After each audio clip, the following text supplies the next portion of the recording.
What's the first thing that you think about when a film ends? Is it a standout performance? A striking visual? A comedic moment? The aspect of filmmaking that I hear discussed the least is the score. Over the last 94 years since sound was introduced in the 1927 film, The Jazz Singer, music accompanying films has evolved and varied in countless ways. But this week I'd like to talk about my all-time favorite genre of music and film. The one that, in my humble opinion, has changed the way cinema sounds. Synth.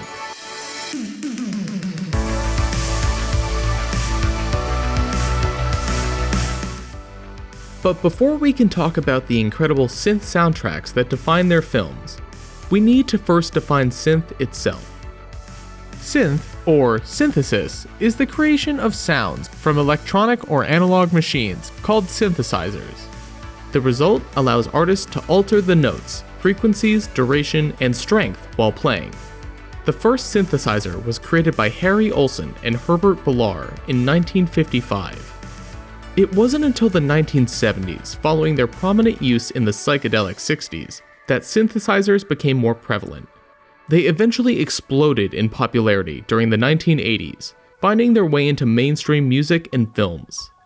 One of the most significant examples of this is John Carpenter's 1978 horror classic, Halloween.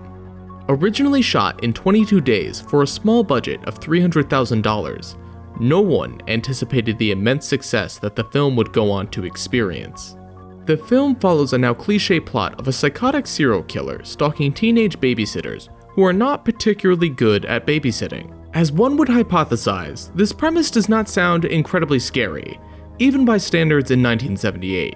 As it turns out, that is precisely what executives at 20th Century Fox thought. I screened the final cut, minus sound effects and music, for a young executive from 20th Century Fox. She wasn't scared at all. I then became determined to save it with music. Over the next 3 days, Carpenter sought to create a soundtrack for the film himself, due to the meager budget. Besides making an incredibly compelling score for the film itself, Carpenter went on to create one of the most influential and iconic soundtracks to a movie of all time. When Laurie, played by Jamie Lee Curtis, runs across the street away from Michael, imagine what it would be like without music.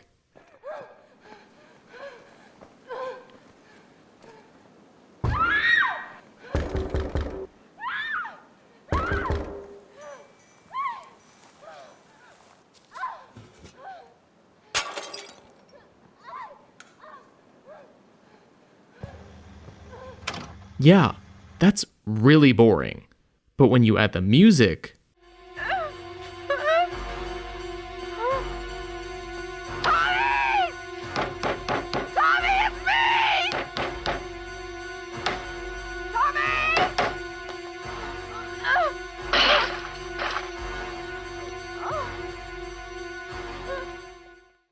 the scene comes to life.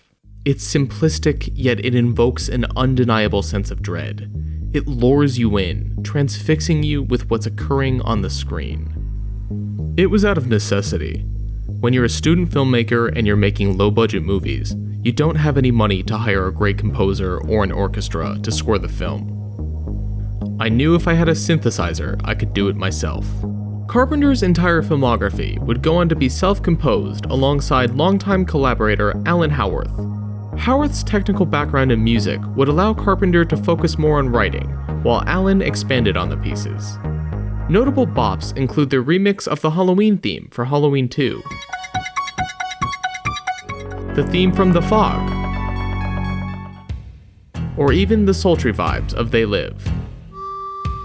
Alongside other pioneering soundtracks like that of Suspiria and The Exorcist, Carpenter's work paved the way for synth to thrive in genres like horror. While using music to invoke emotion is a crucial aspect of filmmaking, it's also crucial for establishing atmosphere. I believe one of the most fascinating scores of all time was composed by Vangelis for Ridley Scott's 1982 sci-fi cult classic, Blade Runner. The film takes place in a dystopian Los Angeles in 2019, following a seasoned detective played by Harrison Ford as he searches for androids called replicants that have escaped and are considered dangerous. Sounds cool, right? It is. If you haven't seen it, go watch it. But the problem becomes, what does it look like? And even more so, what does it sound like? Vangelis had a particularly unique approach to scoring the film. He received a VHS copy of the edited movie, containing only dialogue and visuals. He sat in his home studio, surrounded by synthesizers, watching the film repeatedly, letting the visuals evoke emotion in him so that he could spontaneously create the music.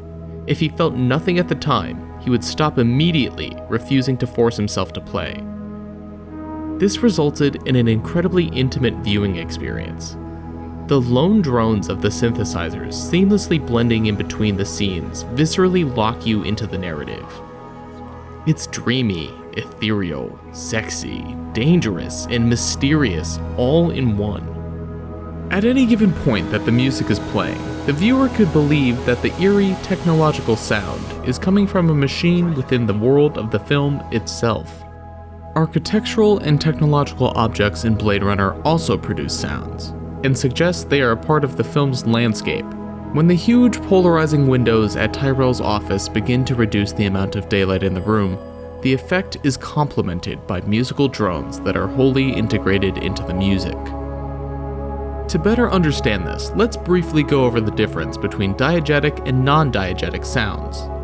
Diegetic sound applies to any sound originating from the world displayed on the screen itself, meaning our characters can hear it, like dialogue or rain. I've seen things you people wouldn't believe. Non-diegetic sound applies to essentially everything else that the audience hears while watching a movie. For example, the soundtrack. For a far more in-depth explanation and analysis on the topic, I highly recommend Patrick H. Willems' recent video, A Complete Guide to Pop Music Needle Drops in Movies.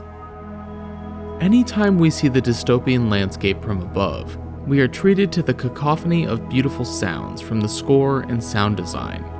They effortlessly blend into one another, creating a distinct sound that had yet to be heard until that point. It's essential to look back at when these films were made for context, to truly understand how influential they were. When Blade Runner was initially released in 1982, it had only been 5 years since Star Wars had exploded onto screens. We might know the themes and sounds now, but to audiences back then, they were genuinely mind-blowing. I honestly believe that without the use of synthesizers, these films may not have had the same impact. You can only look back on something years after to fully grasp the impact it made. We've recently seen an increase in nostalgia for the 80s in pop culture through various movies and television shows. This, of course, has cycled synthesized music back into popularity, particularly in genres such as horror or thrillers. The sounds created by artists like Carpenter, Vangelis, or Tangerine Dream, who I don't have time to talk about but is incredible, defined an era.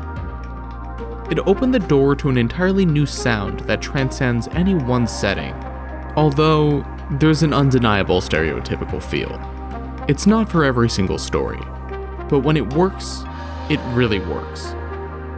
When you pair it with provoking or insightful visuals as well as an investing story, you can create an incredible cinematic experience. Hi, thanks so much for watching. I had a ton of fun making this video and being able to look back at some of my favorite movies and their soundtracks. Synth or synthwave is a really versatile genre of music that I've enjoyed ever since I was a kid. There are so many soundtracks and composers that I would have loved to have covered in this video, but due to time constraints, I'm simply gonna list them here. Let me know in the comments how you feel about the genre and what your favorite soundtracks are. I'll be back again in 2 weeks with another video. If you enjoyed this one, please consider giving this video a like, subscribing, and clicking the bell icon to be notified when the next video is live. It would really mean a lot to me. In the meantime, I hope everyone is staying healthy, making smart choices, and being kind to one another. Until next time.